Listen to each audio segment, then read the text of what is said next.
আসসালামু আলাইকুম। আজকে আমি একটি গল্প বলব।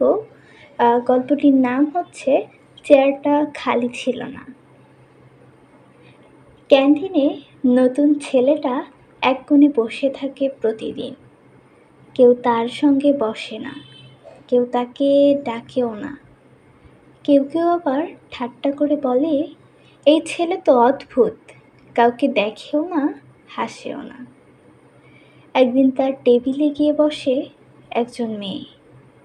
মেয়েটি হাসি মুখে জিজ্ঞেস করে, "তুমি একা একা বসে থাকো কেন?" ছেলেটা তাকিয়ে বলে, "চেয়ারটা খালি থাকে ঠিকই, কিন্তু এখানে প্রতিদিন আমার মা বসেন। সকালে বেলা তিনি বলেন, খাবার ভুলে যাস না, একা খেতে পারিস না তো আমাকে মনে করে খাস, আমি তোর পাশে আছি।"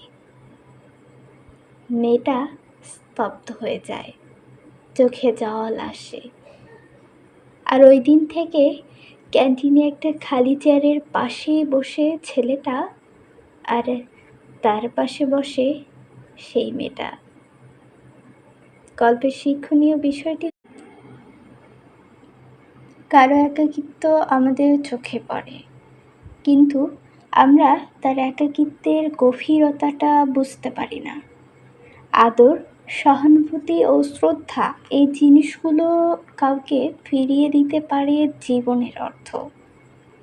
ধন্যবাদ।